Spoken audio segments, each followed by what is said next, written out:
Hello, everyone. Thanks for clicking on this interview today with Alexei Tolchinsky. And he knows himself better than I know him, so I want him to give his bio real quick. Well, thank you, Sam, for reaching out to me. I am a clinical psychologist in Maryland, working in psychotherapy with outpatient psychotherapy with various clinical requests. And I also do research on clinical topics such as obsessive compulsive disorder and how we diagnose, how we, treat. And so I think that sparked your interest and you reached out to me in reference to some of the papers I wrote. Definitely. Yeah, I found that your integration of chaos theory into psychology is very unique. Um, why don't you explain some of the simple aspects of what chaos theory is, and how it could even translate to something like psychology? Or I have to say that I am by far not the first or not the only one. There's an entire society called Society for Chaos Theory in Psychology and Life Sciences that is more than 20 years old, and I'm a member, and these colleagues are senior to me. I learned from them. And one of the important theorists in the field was Walter Freeman, who was a polyscientist. He was a mathematician and a physician, and he did experimental research. And he was in the Navy. He knew electrical circuits and physiology, and his work was foundational. But I came to chaos theory maybe by accident. I had several interesting, I call them pivots in my career, where I would read something or experience it, and then it changes the way I think. It was by James Gleick's book on chaos, and interestingly, it was recommended by Robert Sapolsky in his course of lectures on Introduction to Human Biology at Stanford. Okay. And that book was extraordinary, and it's so well written and it's so compelling that I started thinking about these topics in life around us and seeing connections. Strangely, that a neuron has, on some levels, a similar structure to a lung. It looks like a fractal tree, and to a tree generally that I see outside my window. And at some point, I said that, well, it was COVID, and I had a little hydroponic garden, and I had tomato plants. And I'm thinking, tomato plant is a chaotic system because it's not really predictable. And, when the stem breaks and you have another branch is not something you can know. But maybe I'm using terms. I wanted to say that in a very coarse summary, chaotic systems are those that have short-term predictability, but no long-term predictability. And the reason for that is their divergent systems. That small change early on leads to massive changes later, and therefore we cannot know what's going to happen in the far future. And reality of our life is such that measurements are always imprecise. There's always noise. So Right. the small changes in the initial condition are inevitable. The classical example is weather. People can predict temperature and humidity. You are in Colorado, right? In Yes. Yeah. Denver or I live in the mountains. mountains? Very important to have a good weather forecast in the mountains. I remember. Day from now, 2 days, 3 days. But if anybody were to tell you that they can accurately predict temperature and humidity in Denver, for example, or in Aspen a year from now, then that would be inaccurate because they cannot.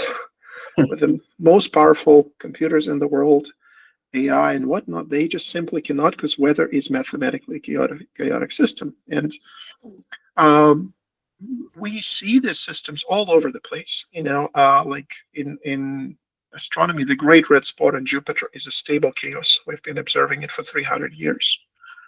And Mathematically defined, it's a little bit different in terms that how we usually use the word, oh, your house is a mess, it's chaotic. Right. That's not what mathematical chaos means. It's a specifically defined nonlinear dynamical system. And nonlinear means that the sum doesn't equal the collection of its parts. So that if you disassemble a watch and you find a faulty part and replace it, put things back together, it works. That's a linear system.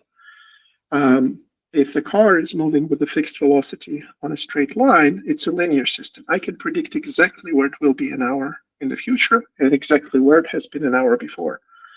But many systems in our life are really not like that, including our Yeah. minds, brains, and physiology. And in the paper that I wrote, I first of all was trying to make a case, again, that a lot of brain-mind phenomena are indeed chaotic.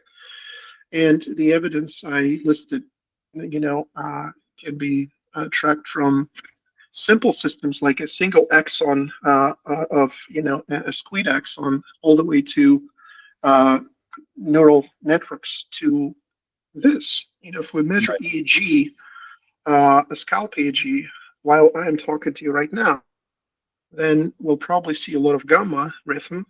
And if you look at the pattern of the ups and downs, it will be chaotic. You cannot predict by looking at, 100 of them what will happen next. And if that is so, if while I'm talking to you, my neocortex is in a chaotic state,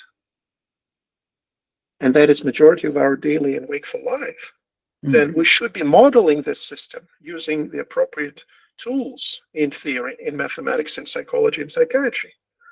And I don't think that we do. I think that what we apply when we think about mental conditions is determinism, which is a framework that works better for linear systems. Right. I've been talking for a while. Maybe I can pause and we can reflect together on what I said. So. Sure. So it sounds like your views on mathematics and formal systems carries over into your views on psychology and diagnosis. And because there's such a focus on linear systems, and our mind doesn't work in that kind of way, it's not a good explanatory model for what you believe would be better. Mm-hmm. It's a very nuanced and sophisticated comment you're making, Sam, and maybe I can reflect on it together with you. It's not like that we must introduce mathematics. That's not my starting point. If you look at how we work in mental health, then whether we like it or not, we create models. We model things. For example, if you're talking to a cognitive psychotherapist, then they may think that the patterns of thoughts are very important in depression. Right. If you're talking to a behavioral therapist, then they may think that there's certain habits are responsible for depression.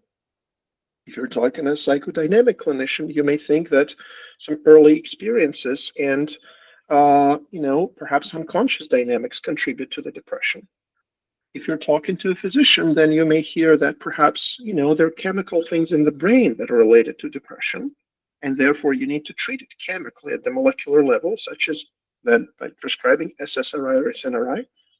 All of these things are models. We take a complex phenomenon, which is depression, and then we write something up and say, this represents that. We're modeling it. And if we do that, then the question is, first of all, how useful is the model? Can we make accurate predictions with it? Does the accuracy of our diagnosis and treatment improves with this particular model? And to me, the big question is, does the level of complexity of the model corresponds to the phenomenon we're trying to look into? Right. I'll give you an example. If we move away to maybe simpler things, physics, Sure. you have a, say, spaceship entering the atmosphere, right? Or traveling between the planets. If you have a spaceship moving from Earth to, say, Saturn, and it's in the in between, planets, you can model it as a sphere or a cube. It doesn't matter.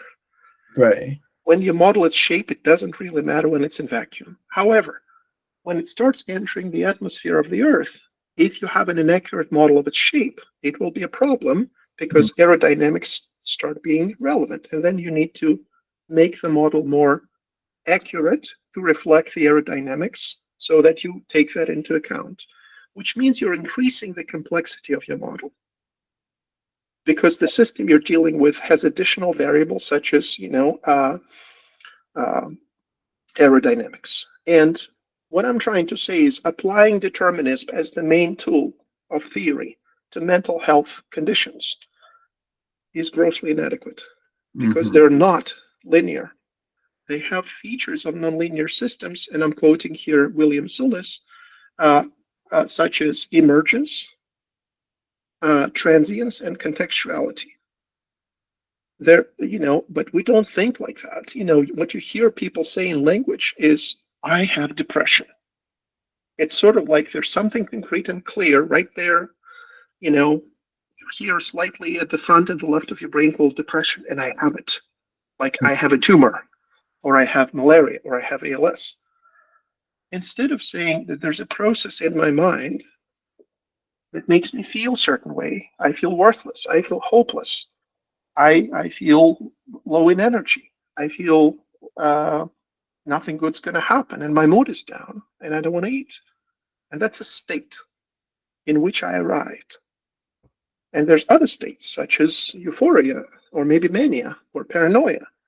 But, we're not thinking in these terms. We think that there's a bucket called major depressive disorder, MDD, and the patient walks in, and we talk to them carefully, and then we're like, well, you have major depressive disorder, and here is treatment, such as a pill or therapy, perhaps.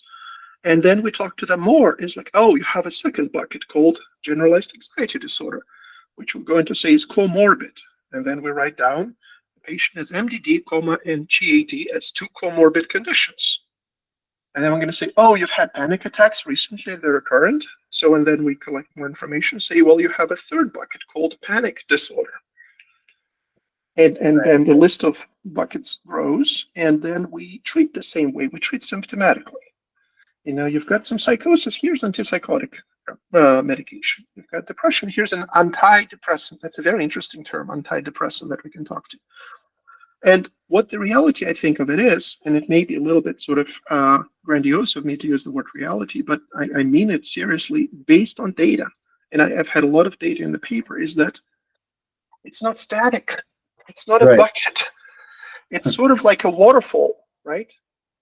Sure. And if I use that metaphor of a waterfall, and I look at the waterfall, in DC area, we have Great Falls in the Potomac, and I look at it and it flows. And if I take a picture of it, then it's a snapshot of time. And that picture of a waterfall, depending on the shutter speed, will either have blurry lines or it will freeze the water, but it does not represent the processes. It doesn't represent the flow. It's a picture. It maybe is good enough to look at the rocks, but it's not good enough to talk about what happens in the flows. Sure. So let me ask you a question. So you were talking about how major people say they have major depressive disorder, and the word have.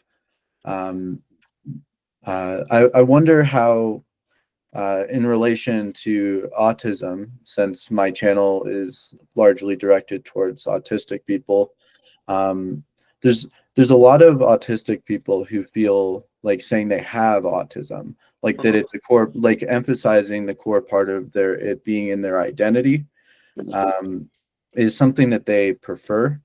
And I'm curious, like, how that fits into your non-deterministic framework, how you like integrate like those kinds of preferences and valuing them, but also like maintaining certain elements of like where it's still not like deterministic.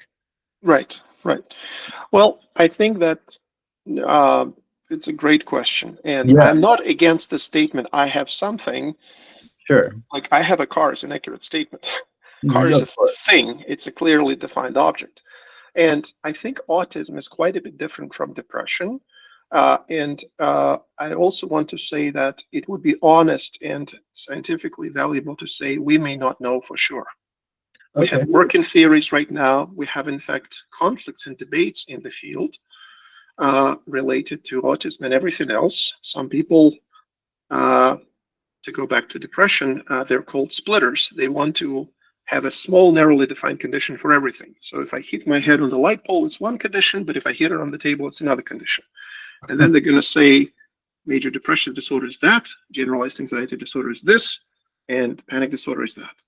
And they're called splitters. And lumpers, they want to put everything together and saying, what are you talking about? GAD, generalized anxiety disorder, MDD are two sides of the same coin. It's the same thing. Is there ever depression that doesn't have anxiety? And so there's all these sort of fighting camps, but they're still operating with buckets, the deterministic tool of a category with bright lines, right? And if we start with sort of the understanding of autism, and there are different kinds, but I think that, if we just start with the concept, what is it that we mean by the word an autism spectrum condition? To me, with my perhaps limited understanding, we're talking about the core deficit in that condition. And the core deficit is the ability to wonder about one's mental states and the mental states of other people, the ability to infer about these things, and perhaps some deficit in it, not total absence.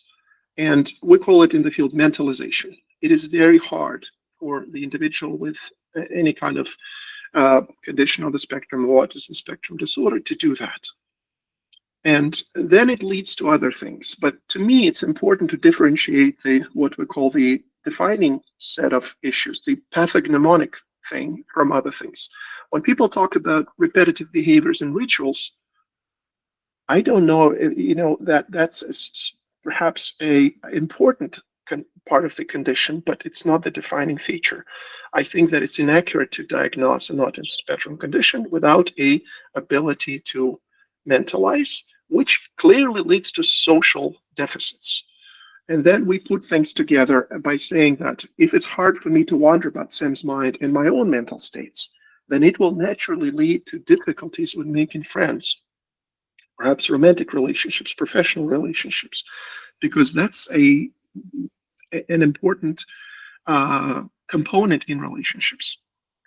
This is what I think we're doing here is maybe closer to nosology. Nosology is sort of saying, like, how do we define what we're dealing with? And I'm not even talking about DSM or ICD. And what this doesn't do, nosology, is the cause. We're not talking about why autism. And there are many, many different theories. Some are, woo-woo, and some are scientifically grounded. The true answer is we don't know. And I think that we generally agree in the field that it's a developmental condition, that we don't know of cases of autism that just out of the blue started at age 22. Usually is developmental. And we suspect that there is some neurobiological factors involved. We cannot articulate them very clearly. There's different theories. But, so we can maybe describe it, right? And then we have different tools of kind of diagnosis. Perhaps people do a thorough neuropsychological assessment. And if we're sort of evaluating children, it could be play-based, such as ADOS, which I think is normed starting from 12 months. And there's ADIR, which is, interview with primary caregiver, typically mom, and other things. And then we do all these procedures. We collect all this data, and the clinician thinks with the family and with the patient, says, I think you have that condition. You meet criteria for an autism spectrum disorder. Anytime we say this thing, you meet criteria, we put it in a bucket. Right. And right. ASD is a continuous bucket. It has a spectrum. But MDD is a bucket. This is like you have major depressive disorder. Having the continuum doesn't necessarily take away the bucketness, And I am not against the bucket as such, as a tool. It's just a tool. It's a category. Right. There's space for categories in medicine and clinical psychologies. I'm just mindful of what it does to diagnosis, treatment, and other things. But again, to say that somebody has an autism spectrum disorder is not the whole story. There's if we look at the literature written by individuals with this condition, such as My Life with Asperger's, or Daniel Tammet's book, then there's variations. This individual is married and has friends, and yes, he likes radio electronics, and and it's something else. And there are people who don't have any friends at all whatsoever. We have low functioning autism conditions where people perhaps are mute, and then we have people who have high functioning. But what I'm saying is, we're talking to an individual, a person, and it comes together as a tapestry with perhaps this autism spectrum disorder being a component of this tapestry. But there is culture, there is perhaps traumas, there is experiences. And what was it like for a person with this condition to be in preschool and kindergarten and experience the feedback from this peer environment? How did that contribute to their self-esteem? How did it train the anxiety system and the stress regulation system? And then when I'm talking to an adult, I'm dealing already or talking to the entire outcome, which is dynamic, in fact. So it's not just saying, okay, you have ASD, boom, end of story. I'm talking to a person where this is one feature of the person, but there's many other things going on. Sure. And that's the funny thing about like some of the discourse on autism is, well, firstly, a lot of the discourse is like written from the outside in. It's not written by autistic people for autistic people, which is possible. It's a lot of it's written like for autistic by people who wouldn't like are neurotypical. And then secondly, it's when that's considered, there's probably some stuff that's potentially less emphasized, like that's not seen as important by like the diagnostic criteria as it might be for like autistic people. And then they have to remind a lot of people have to remind themselves with certain language that people who are autistic, or even people like when it comes to person first language, it's like I feel like it comes back to what I just said first, which is that it's not written by autistic people. Autistic people don't need to remind themselves that they're human. They don't need to, because it's like self-evident. Right. And I was just curious what you thought about that, because it's something that's rubbed me the wrong way at times with like videos on autism and the discourse, and it's something I hope changes, but I was curious what your thoughts were. Yeah, I think we're maybe touching another aspect of this, which is perhaps ethics and language and how people are treated. And what you reminded me of is that American Psychological Association issued some time ago the guideline of how we refer to individuals with a certain condition. If we roll the time back by decades, people would go and routinely say schizophrenic. He's a schizophrenic. Yeah. That's labeling, and that's stigmatizing, because then all sorts of biases come in. For example, a lot of people outside the field will think that you're dangerous if you're schizophrenic, right? Yeah. And I think the APA correctly guided us to say an individual with a psychotic condition or an individual with a schizophrenia spectrum disorder condition.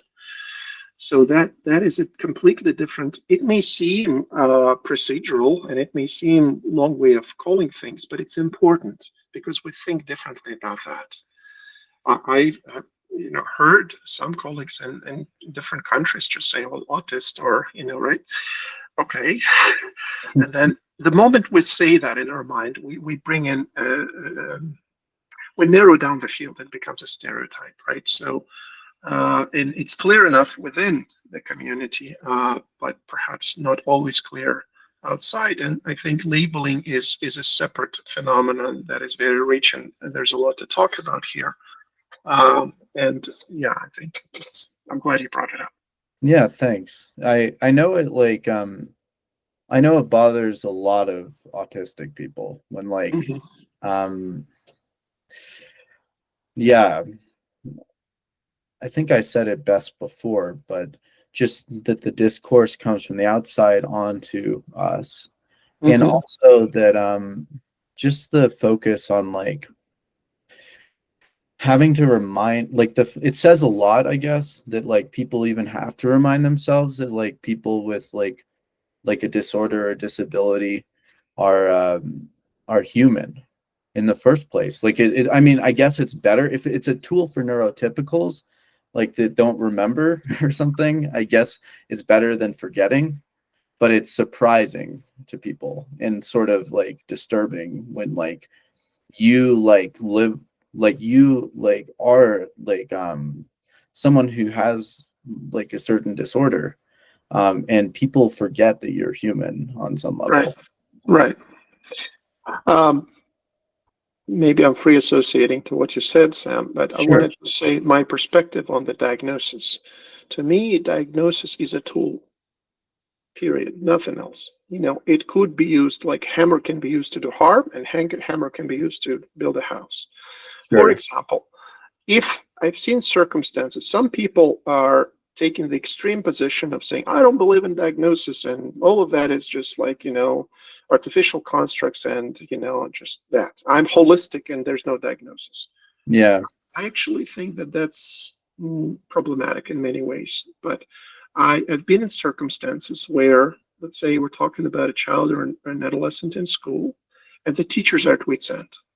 And the teachers, if they're really, really disinhibited, they will say, well, he's dumb, he's crazy and lazy, borderline criminal. And they're inclined to ship him to like, whatever facility, right? Because they just can't do anything about it.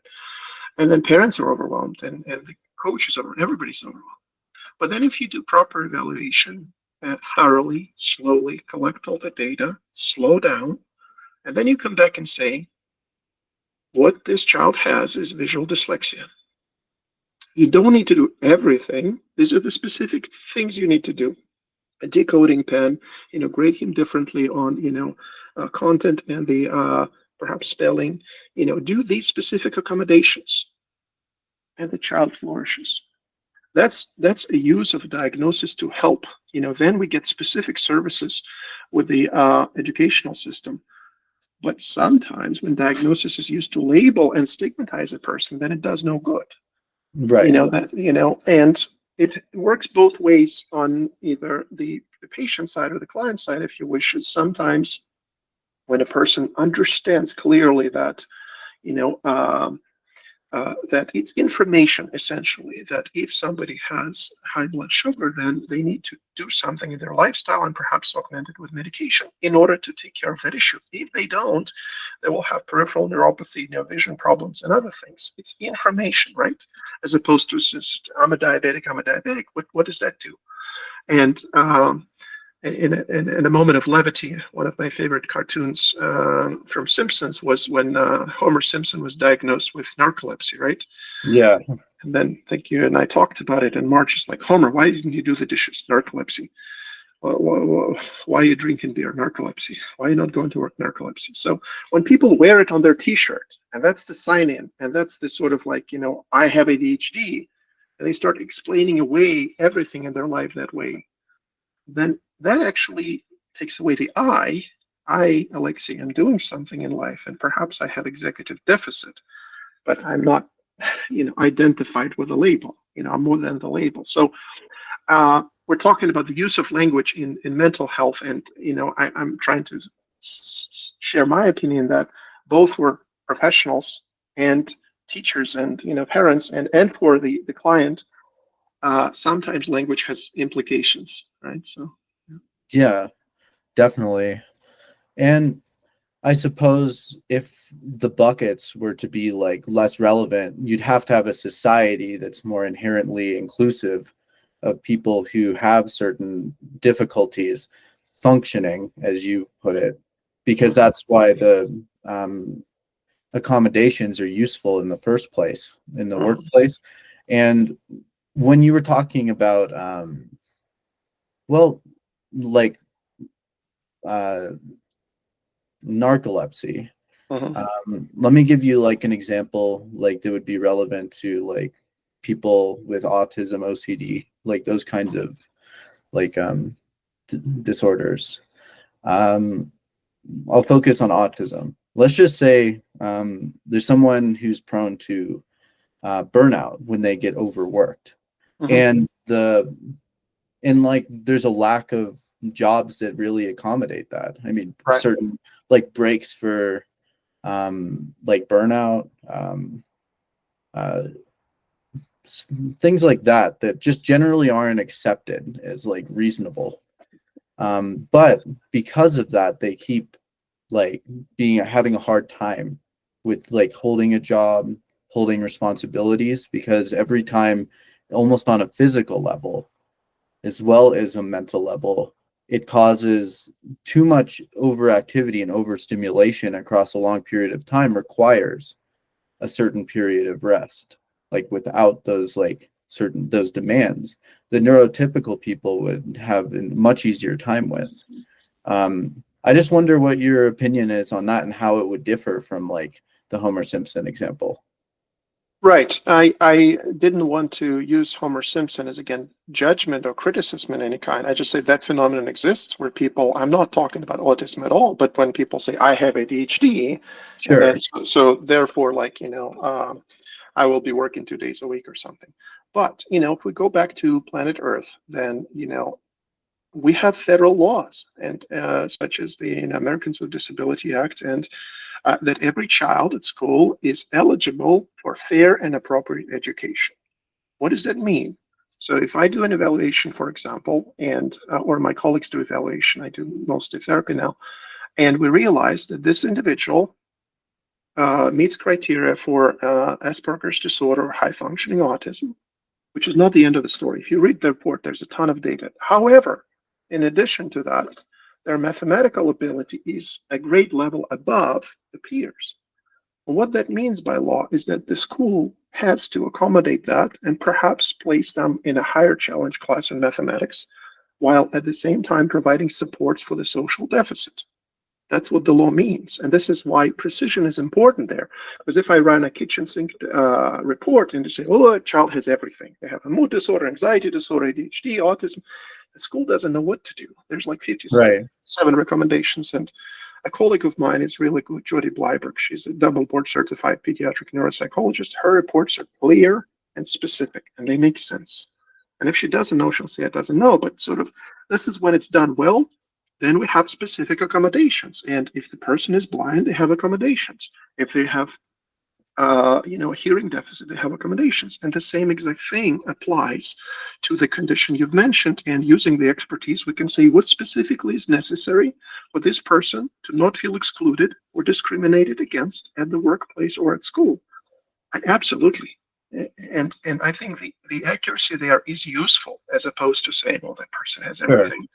So yeah, and in addition to advocacy conversation that I think we're having, I wanted to mention that there's a clinical aspect there. Right. If we take another condition back to depression, one of the debates in the field is it a disease or is it a state? For example, high fever is a state.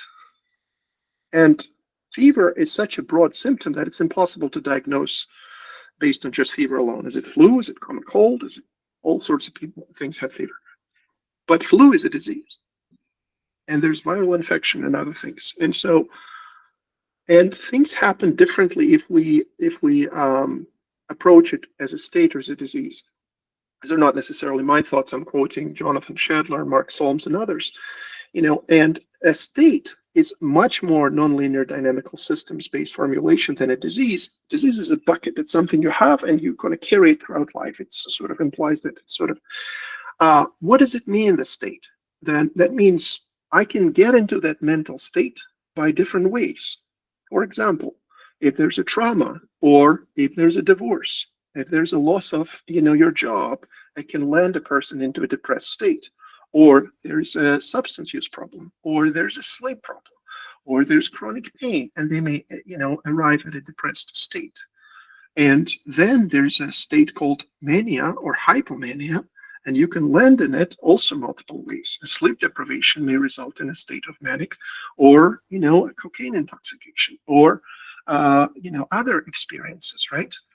And if I'm in a sensory deprivation tank and I experience auditory hallucination, I'm in a state of psychosis induced by the environment. Right. This discourse has transience, emergence, and contextuality. It is not just I have MDD, which is decontextualized, bang. I just walk around with the MDD saying on my t-shirt. But there's a context of this depression, and the context is perhaps that this person had repeated traumas, and it's post-traumatic depression. That's the context. Then if I arrive at that formulation, then trauma will be front and center in treatment. So this is sort of why I said it's important to look into how we talk about these things, how we diagnose, and how we treat. Certainly. And I guess that's why I think, I guess I'd consider burnout like it is a feature of autism, but it's also like a state that people enter because of their workplace, like because of the context they're in.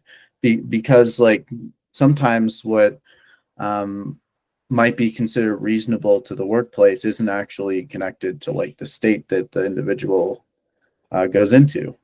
I guess that's why I think it's an important conversation, is because the context is very important, even if like there's certain permanent, like how do I put it, like hard line like distinctions to be made overall. There's the symptomatic elements that need to be considered very particularly for each person in order for them to be actually healthy in their life, in their lifestyle. Like the lifestyle is so important. Yeah, I'm glad you're bringing this up. Burnout is extremely important, and perhaps broader than for individuals with autism spectrum disorder conditions. And we see a lot of cultural things that lead to burnout, where somebody works for a corporation where the culture is such that you must kill yourself at work, so to speak. And in the Navy, there used to be a motto saying, you'll sleep when you retire. And I'm not saying that's the only cause, but after a multi-million-dollar ship went down in the Pacific Ocean because of sleep deprivation, I think that the Navy reconsidered that thing and saying, gotta sleep. We're human beings, we're mammals. And so I guess burnout is, when it happens, it's not just a mental condition, it's a physiological. It has effects on sleep, attention, mood, perhaps immune functioning, endocrine functioning, and doing preventive measures ahead of time that it doesn't get into that territory is very important. And if persons, set of features or proclivities are such that they're more prone to burnout, that means we can be more perhaps cautious and create things in the environment that minimize that probability, because it's very consequential burnout. It's very costly and for the physical and mental health. Yeah, I totally agree. And I think it applies to all different kinds of neurodivergence, where it's a lot of the times it's marginalized certain features of it. And because of that, certain people suffer more than others. Right. Yeah. Yeah. I'm listening to also you using this word, and which I think, I tremendously respect about the neurodivergence. But if we pause here for a moment and look into how this is constructed, neurodivergent concept implies that there's something like neurotypical. Yeah. Now, if you tell me exactly what neurotypical is scientifically, then I'll give you a Nobel Prize, because I don't really know what that means, neurotypical. What I think is these are statistical constructs. So that if you draw a Gauss distribution and somebody is in the second percentile or 98th percentile can be considered neurodivergent, and somebody smack in the middle is considered quote unquote normal, statistically normal or typical.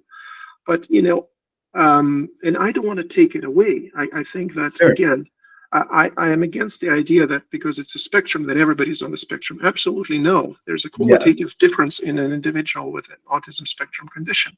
But I'm just saying that the flip side of using the term neurodivergent is that we agree and take for granted that there is the norm.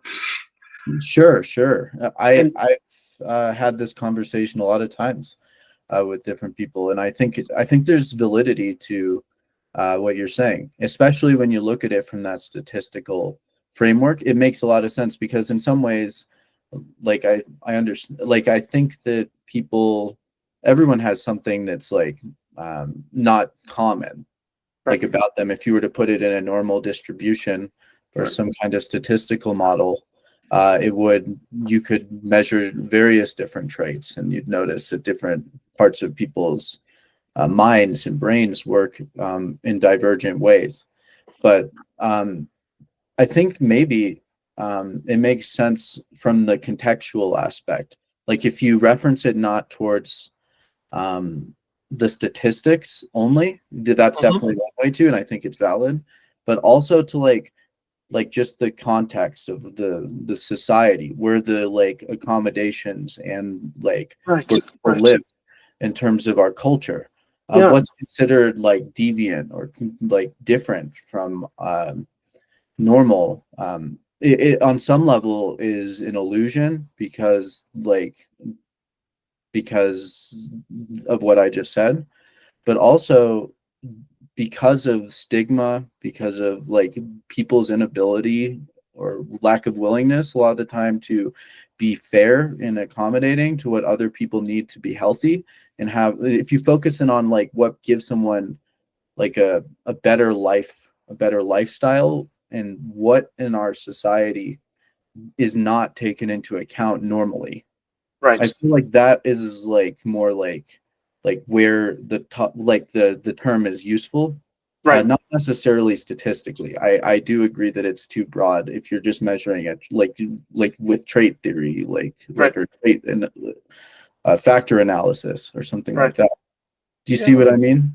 I do. And again, from the advocacy standpoint, absolutely. And I will say, even there, specificity would be better. I mean, if we look into their evocative chapter by Malcolm Gladwell on dyslexia, and and look at the history of this condition, then before we learned how to diagnose it properly, maybe even now, if we walk into a prison and do proper testing, we'll find out that 25% of the prison population have dyslexia. Yeah, These are individuals who did not get accurate diagnosis, and they have been, in fact, perceived by the environment as crazy, lazy, and dumb, and then they reacted accordingly, and sort of right. But yeah, Richard Branson has dyslexia. The CEO of Cisco Systems, John Chambers, or maybe he was a CEO on IKEA, and etc. Right. So those that received the supports flourished. And there's a famous trial lawyer. Can you right. imagine getting through law school with dyslexia, right? So what I'm trying to say is absolutely yes. If we know what something is and if we know how to help, then this is tremendous power and needs to be done. And I just acknowledge that entirely. That the better we're able to identify what's going on and how to help, the better we can Yeah, help the definitely. person. Going back to statistics and clinical thing, there's a set of assumptions again. If we go back to the Gauss distribution, the bell curve, and say smack in the middle is the norm, the kind of typical, and closer to the edges are the non-typical or diverse. Another assumption there, things are normally distributed. Says who? Why? We take that for granted. Height is normally distributed, yes. But I'm quoting again William Soulis, one of the former presidents of the Society for Chaos Theory for Psychology and Life Sciences. We have just a sick, addiction to a normal distribution, and we assume and take it for granted that everything's normally distributed in psychology. And all the, most of the research we do with the p-value tests, et cetera, they're just parametric statistics assuming normal distribution, not the power law, not the, bimodal distributions. It happens all the time in nature, that the non-normal distribution, but it's convenient in its habit, and then we think this way and we talk this way, normal, not normal. And we, you look at the things we do for evaluations, for testing, psychological evaluation. When we do a normative group, it's all parametric statistics. So that's another assumption that we take for granted, and I'm not sure, it's not really based on data. Sometimes it's based on convenience. And from there, you have all sorts of issues where people, for example, you walk into the school and you'll hear teachers talk about he's on grade level. What does that mean? That means that the test that they've done on 1,000 kids from America, from across the states, on average, that this 8-year-old is supposed to do this, and here's your Gauss distribution. And if you're 2 standard deviations away, you're behind, Yeah. right? Yeah. As opposed to this is Johnny, and Johnny is exquisite at chess, or maybe he's a dancer. But I'm trying to, mold Johnny into math and English STEM, right? He needs to be on grade level. Your child is behind, get him a tutor or put him in a special ed class, right? He's behind, right?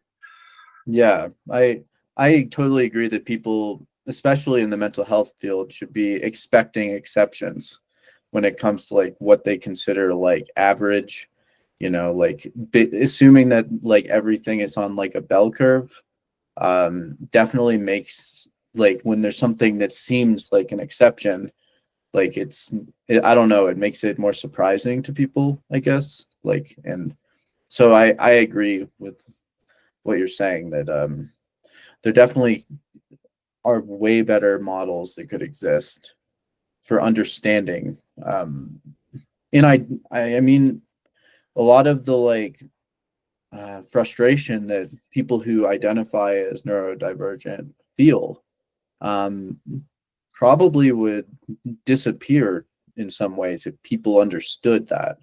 Unfortunately, people don't because they don't expect exceptions and they're reluctant to change things when there is an exception because it requires more effort for some people. It, I guess like if there was, yeah. I wonder if it might be useful, Sam, because we maybe deviated a bit from chaos, if I gave examples of some clinical applications potentially, because we switched over to extremely complex topic of autism, and I perhaps don't have a good answer Sure. from the standpoint of nonlinear dynamical systems, but the perhaps to some degree simpler examples are, again, if I talk to you right now, the state of my neocortex as measured on the EEG, the electrical state, if you wish, on this sort of instrument with all its limitations and features. EEG is a chaotic system. It's a gamma rhythm. But when I'm in deep sleep, it's a much more orderly profile. It maybe is more of a periodic system. And when I'm dead, it's entirely orderly. It's a flat line, very predictable, right? Yeah. So as you increase what we call the level of generalized arousal, roughly speaking, energy, the alertness, and I don't want to oversimplify arousal, it becomes more chaotic. And there is kind of the question of exactly enough chaos, too little chaos, and too much chaos. So if, for example, I have a seizure and you look at how that looks on the EEG, then seizure is much more orderly state than my talking to you right now, Right. which means it's a phase transition. I moved into another state, which is a seizure. That is more. This is where order is bad. Oh yeah. Chaos is good. So then, from that standpoint, my chaotic state of the cortex is healthy. But if, for example, we have too much energy and we get into manic state or a state of cocaine intoxication, then this is too much chaoticity on the border of random, and then it's a problem. Right. So these are just some illustrations that this way of thinking can be applied to certain clinical phenomena, and you can measure these things. There's a way to measure complexity. There's a way to measure what's called fractal dimension. Even on the EEG, people do that. And in neurology, in clinical neurology, this is already mainstream. They use chaos level mathematics and computer systems to augment diagnostic process, and seizure can be detected on an EEG using chaos level mathematics specifically, not linear mathematics, in cardiology and some other branches of medicine. But in psychiatry and clinical psychology, not so much. We don't do that. We use this sort of deterministic way of going about things, such as like you have MDD, but I don't know if it's useful to think about these possibilities in our mental health function. Yeah, I think it definitely is, especially when we're considering like deviations from what we'd consider like average. I think that the what you're saying about like brain scans and understanding things from that perspective, it made me think about. I wonder, like you said that when you're sleeping, it's more orderly, but I have the most chaotic dreams ever. And I Well, know they're not the same, but I no. think it's super interesting that like when you're dreaming, like it's potentially more orderly from the brain scan perspective. I don't know. I think it's interesting. I Uh, was hoping to qualify that, and perhaps I misspoke. There's different phases of sleep, and I perhaps maybe the one you're talking about is REM sleep, rapid eye movement sleep. yeah. That one on the EEG is as close to alertness as it gets. Rapid eye movement Oh. sleep is a chaotic state, but deep sleep Hmm. is more orderly. So then you have the slower waves, and we can dream not only in REM. There's REM dreams and non-REM dreams, but I'm talking about the bottom of your wish. There's sort of, if you look at the chart, the somnogram of our progression through sleep phases, when you're all the way down in deep sleep, that's a more orderly EEG than either REM sleep or wakefulness. And the funny Oh. thing about that is this, the act of opening your eyes and when you wake up increases chaoticity. As simple as Oh. that. Well, that's so interesting. Because like I'm very sensitive to light. Yes. Generally, like if I go outside without my sunglasses, I can't see, like and it causes me to get so overstimulated. Right. I wonder if you look at things from a chaos model, like in some ways, I guess, like, and since like what you said, when you open your eyes, that's a sensory change. That the big Mm-hmm. thing that changes is that you're like taking in more sensory information. Mm-hmm. I wonder, like the chaos model could be very interesting for understanding those kinds of things because like it might be like you could look at it as like just like from that perspective as like the overstimulation is being too much chaos, too much energy that's chaotic, and Mm-hmm. that autistic people and people with OCD, like most likely people with like just might be need more like calm, simple, Yeah. calm, like the routine might be a response to the chaotic sensory information, and it could be a great way of explaining it. I like it a lot. I might start using that more. I like it. I like how you're creative you are and how you're thinking out loud and hypothesizing, and that's beautiful process. And I'll join you in just a moment. Before I do that, I wanted to qualify what I said is there Sure. can be chaoticity in one part of our brain mind and one scale, but it could be order in another at the same time. When I mentioned EEG, I'm just talking about neocortex, this thin layer on top of the brain. But at the same time, perhaps, I don't know, periaqueductal gray, bad example, but another part of your brain could be seen as a periodic system, a periodic oscillator. And so when you are describing autism, for example, and we're talking about how we live life, you're at a different time scale. EEG is seconds, right? And when you're talking about, let's say, correct me if I'm wrong, but I think there's certain proclivity for orderliness, or if we call it creature of habit, and perhaps some difficulty with change in individuals with high functioning autism. Would that be fair to say? Uh, I'd say so.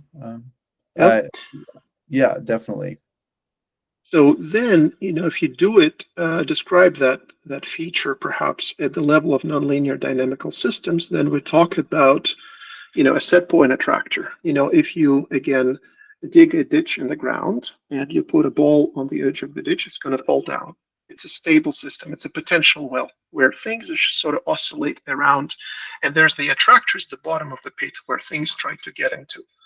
And if we use this language, but the edge of the pit would be the repeller. This is a highly unstable point. You put the ball on the edge, it's going to fall down. So you have one ditch and then a heel and then another ditch, and the heel is the repeller. It's a highly unstable. The ball is trying to get away from it, but the bottom is the attractor. Now, if you use this language of nonlinear dynamical systems and you describe mental health phenomena, then when things are very entrenched, when they're very stable, then you have this sort of set point attraction. And that's not a chaotic system. This is, sort of there's little variation there. There's higher predictability, right? And typically we see that happening with a higher level of pathology. Is this, you have more of the entrenched system.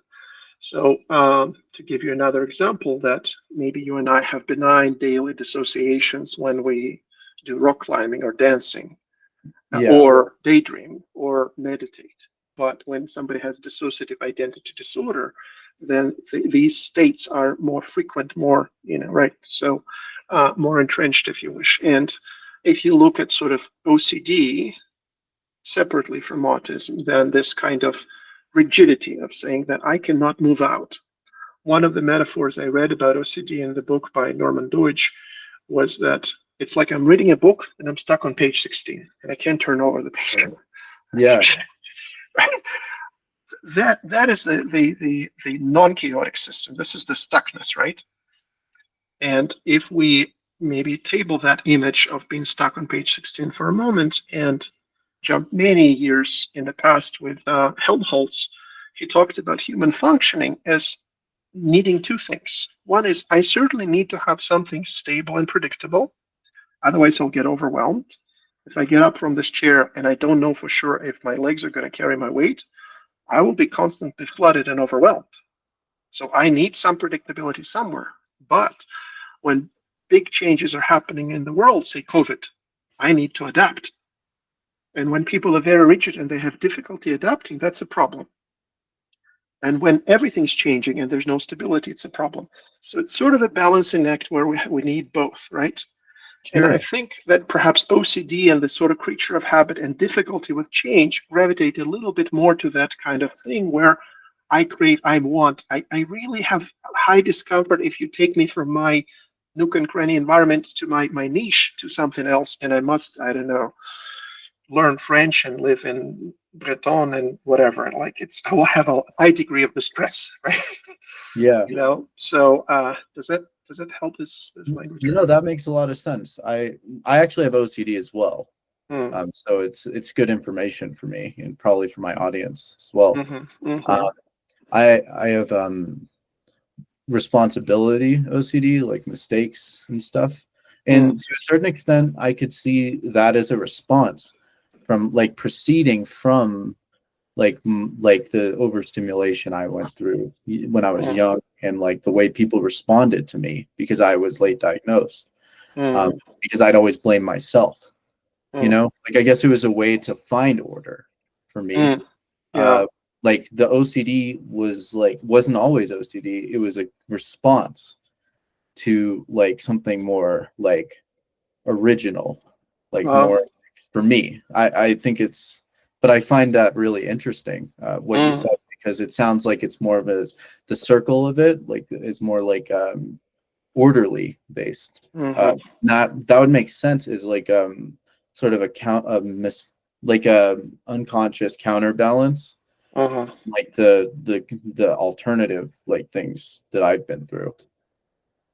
I'm sorry to hear that. If you're suffer from that condition as well, it's really challenging sometimes, and I'm be very careful. I certainly wouldn't want to talk about you, Sam, and your struggles, unless you want to, but again, it's not my place, but I'll share with you a perspective that may or may not be helpful.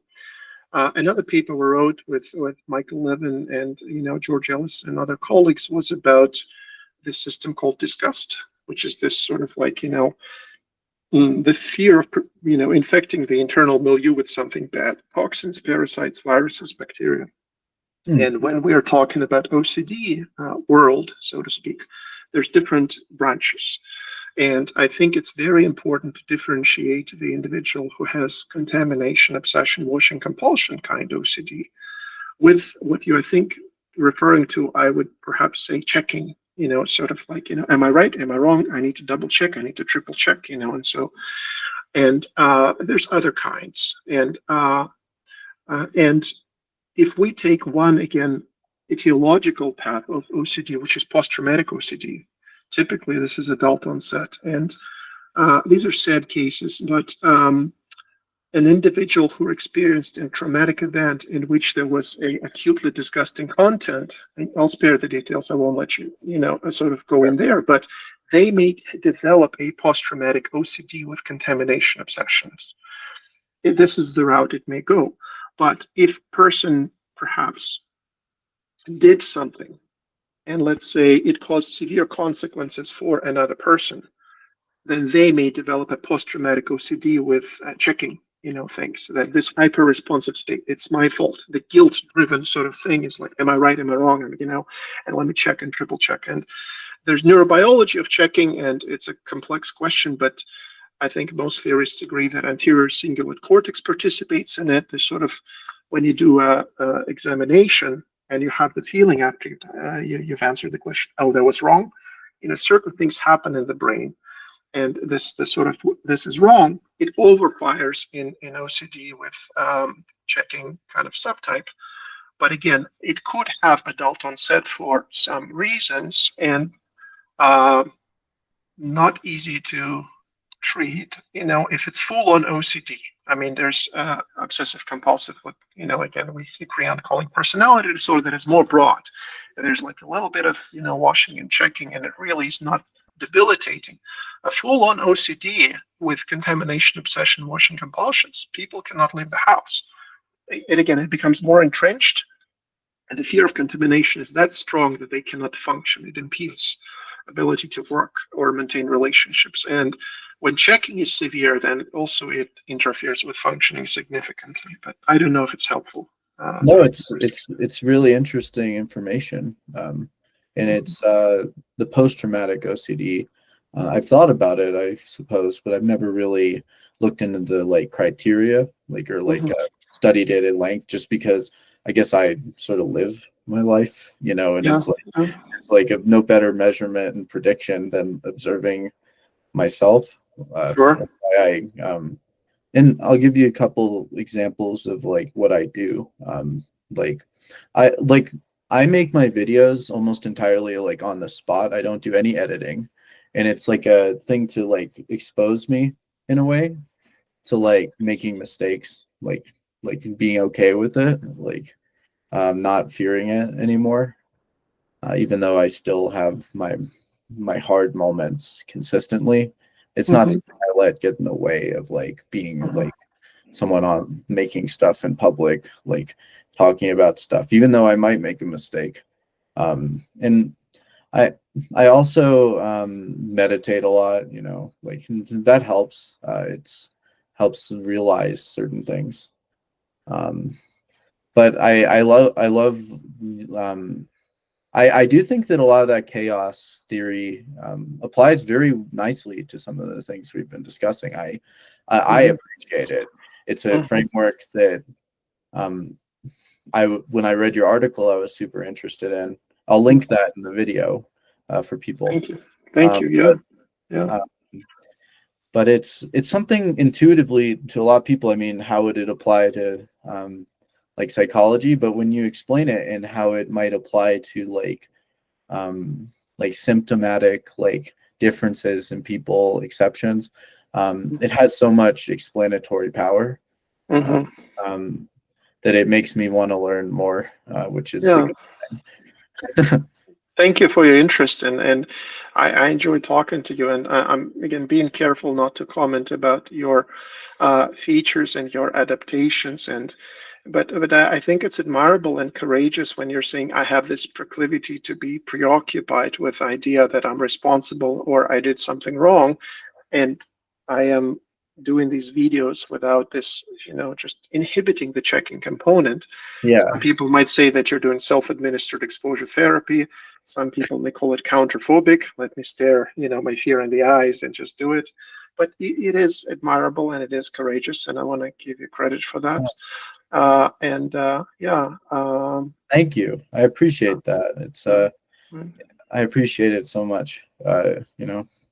And to maybe go back a moment, I wanted to say that it is a question whether, again, not about you, but sort of there's an autism condition and that there's OCD as two separate things. But we'll go back to autism, perhaps, and we think about that again, contextualize and not look at sort of things that what happens when I have difficulty, Sam, thinking about your mind and my mind.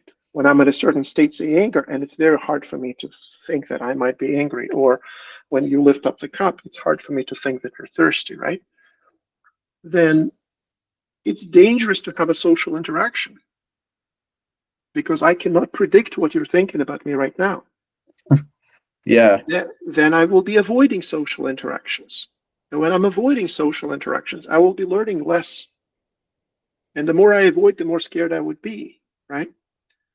And the world we live in is very social. So if I then limit my social interactions and do some things that are predictable, like, I don't know, assembling radios, or like with, a soldering iron, or, Minecraft or Lego or something, then it's sort of non-social world. This is the world I understand. It's mechanical and it's sort of engineering and it's sort of, right. It is less of that scary stuff, but just talking to, oh, what if Sam is thinking about me? What if Sam is thinking that I am whatever, right?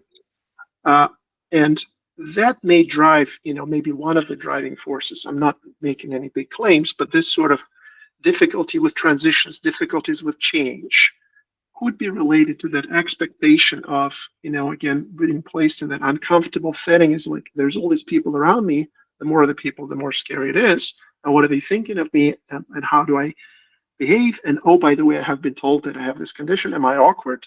This sort of self-consciousness, maybe expectation of embarrassment. And so I can see then how this sort of, islands of comfort, where we do something repetitive, if you wish, known, predictable, maybe less social, become kind of adaptive. And then you repeat it 10 years and it becomes habit. And then it looks entrenched, right? So is it possible that on top of all of this, there's so that's certain kind of um, um, proclivity for having some obsessive color in the portrait, so to speak. Not Right. uncommon in an individual with high functioning autism to have an obsessive color in the portrait, which doesn't meet criteria for full-blown OCD. And then on top of it, there's a full OCD. Entirely possible. But I wanted to say that there were sort of, things happening, and then maybe it was a life event, and after that, it sort of led to this other branch. So. Oh, that makes sense. I guess that's what was in my mind as well, like that there's sort of like this predisposition for like being like self-conscious because like you feel different as well. Right, Like right. you even though I wasn't diagnosed as autistic as a kid, they I mean, like you just feel it. Like I don't know how to put it, but you don't know that, like, but you do. And even if people don't recognize it in you, and you on some level know it, because you're like left out in some way. You're like expected to be like some way you have a very hard time trying to be, so you feel like you're wrong. You feel like you're like worse, inferior, and that's going to made me feel self-conscious. I'll take responsibility for that because that's how I felt. And I'm sure plenty of people feel that way. Absolutely. And perhaps one of the ways this can come about is when the child hits social environment, maybe, this kindergarten, preschool type stuff. And the clinical interview ADIR is focusing on the 4 to 5 years of age. And imagine the transition from home to kindergarten for an individual. I mean, you don't have to imagine. I mean, you've lived through this, but this is usually, and then I start getting feedback, and I'm observing how Johnny and Jenny are playing, and they're playing interactively, and it's a reciprocal game. And I come out there and I'm playing in a parallel way, and then it's difficult for me to join their game. And if I join, I join in a certain role that I stick to, and then getting that feedback from the environment saying, well, it's not easy for me for them to get invited to a game. That makes me feel differently because we're social creatures, we're mammals. We have a lot of systems in the brain that are, attachment bonding and all of the major, when we talk about psychopathology, if you can't take away the social component out of it, a lot of the depression, if you contextualize, has a lot of, social implications, and people feel profoundly alone, left out, separated, cut off from people. That's a foundational feature of depression. but then sort of like, I sort of want to be with them, but it's hard and it's not working. And then I feel differently. Then I'm like, oh, look at all of them and me. I stand out, right? So yeah, it's that makes sense, and I can relate to it. And I that's what I was trying to say, about responsibility of my going OCD, going through that. It was so connected to that, and that's why it's been so important for me just to own up. Like, yeah, I am autistic. I'm not ashamed of that. Like, I'm not like, it's not something because I've lived people have treated me poorly, like in some ways for that, and maybe I've like could be like better to others at times as well. I feel like there are times when like people might expect something from me, like socially, and I just don't I don't perform the same way they'd expect, and they feel disappointed in some way.